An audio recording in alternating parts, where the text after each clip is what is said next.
here? What do we have here? I think it's just funny, the irony of our society and how we are coming along the end of this pandemic, of course, with the influx of vaccines being implemented and being given out to people. And just all of a sudden, recreational marijuana has officially become legalized here in New York State as of today, March 31st, 2021.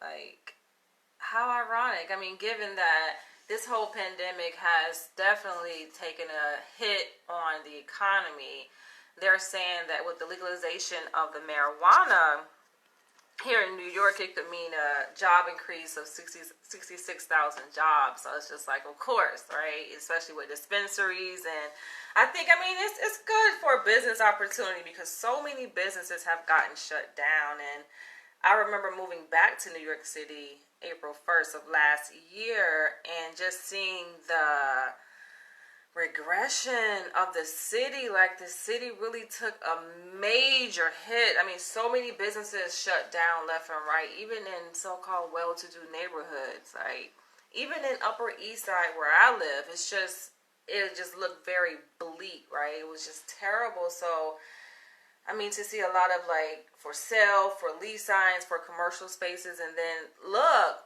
weed is legal. That means that it can be sold, it can be purchased legally.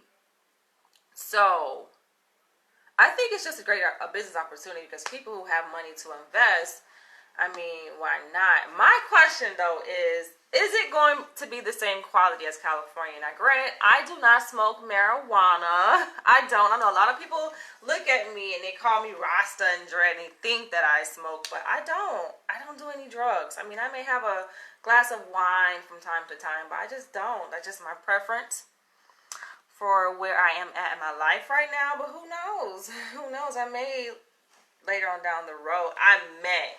But I do know about the quality of the marijuana in California. I lived out in California for my past 4 years, from 2016 to 2020, and they do have the better grade of marijuana. I'm just wondering, where is it going to be grown? If they're going to turn this into like a lucrative business, right? It's going to impact the stock market. Of course, weed is going to be it's already on the stock market, but granted, it being sold here locally in New York, that's grist for the mill, I think, especially for people who are investors and business owners. So I'm thinking, like, where is it going to be grown? Like, are they going to import it from California, import it from like overseas? Like, I'm questioning, because does New York really have the fertile ground to grow good marijuana, good quality marijuana? Growing marijuana is a science, right? They got that shit down to a science out there in Cali. So I'm just wondering, like, how is that going to work given the climate here in New York, right? We know it gets really cold out here, and I don't think the climate is really conducive to being able to grow like extensive crops of marijuana plants. I just don't see it. So I'm just wondering how that's going to work.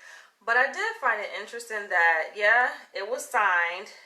The bill was passed, and they say, 12 hours after it was passed into legislature, Governor Cuomo had signed it. So I was just like, wow, like, just the timing of events, right?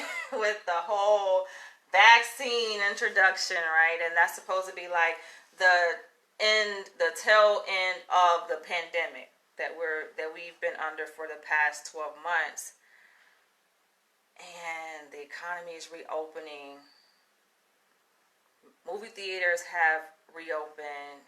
Like, dine-in capacity has increased in restaurants.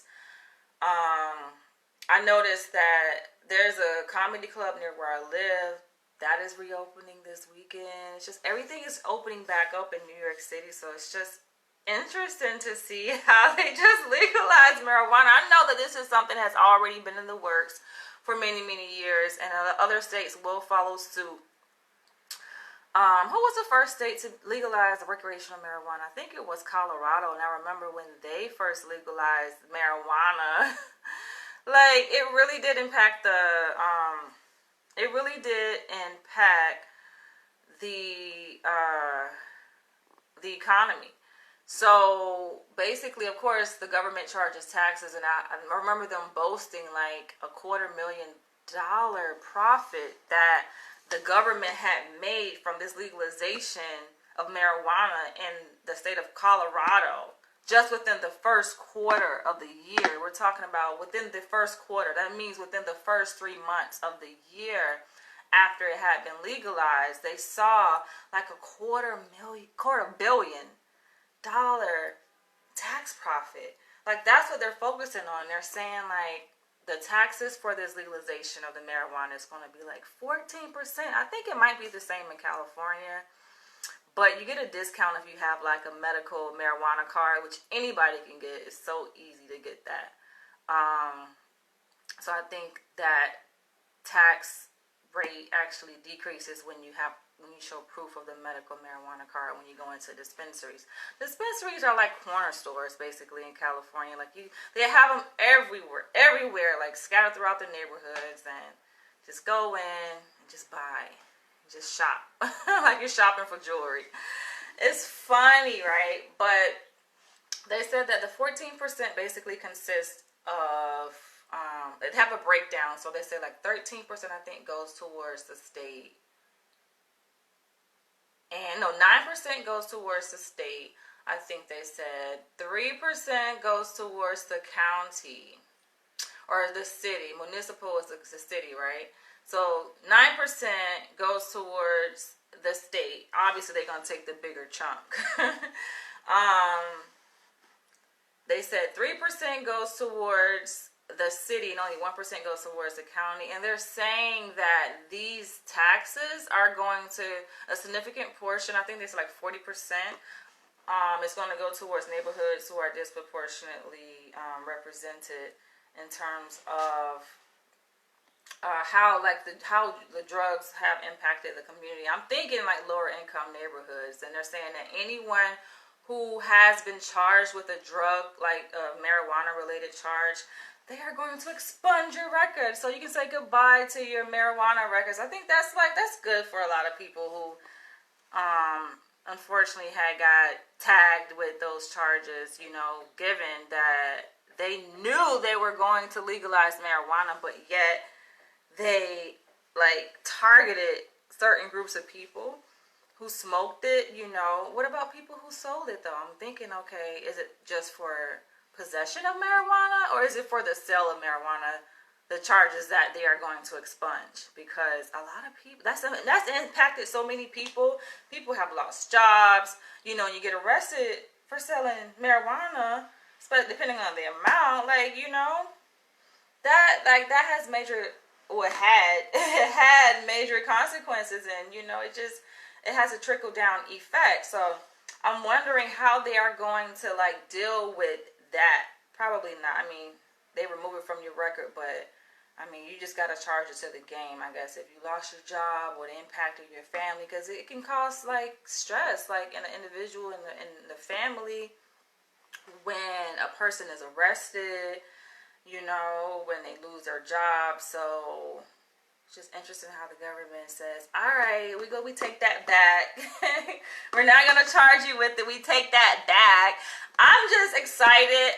Even though I don't smoke marijuana, I'm excited for the people who do. It takes some of the pressure off of their back and the fear that, I'm going to get caught. I'm going to get caught, going to buy this marijuana. But of course, it's only legal if you buy it from a place that is legally authorized to sell marijuana. You can't just be buying it from anywhere, but they wouldn't know anyway, right? They don't know because they catch you in the act, you know what I'm saying? But I've been back in New York since April 1st, 2020. I don't think I've seen any storefront marijuana dispensaries. But I have seen the mobile trucks that seemingly may sell the edibles, but I don't know. But that's interesting to see. There's going to be an interesting upcoming several months to see how this is going to unfold. I want you guys to share your comments below. I think it's also going to boost, like, it's going to really boost the economy, and it's going to increase, like, tourism. I mean, even though New York City has always taken the title of being the most, not besides being the most popular city in the U.S., like the most traveled to city, I think, in the U.S. Like, I think that's just going to help it reclaim its position, its seat on the throne for being that #1 city in the U.S. I mean, weed is legal, and I don't even think, a quarter of the states in the U.S., are they legal for marijuana? I don't even think so. I think they said actually 15 states. So 15 out of 50. Is that a quarter? Probably not quite. Probably not quite. Right? We're close. Actually, no, I think it is. Half of 50 is 25, and half of 25 is 12, 13. So, yeah, over like a quarter. That would be over a quarter of the states in the U.S. They have legal recreational marijuana. Wow.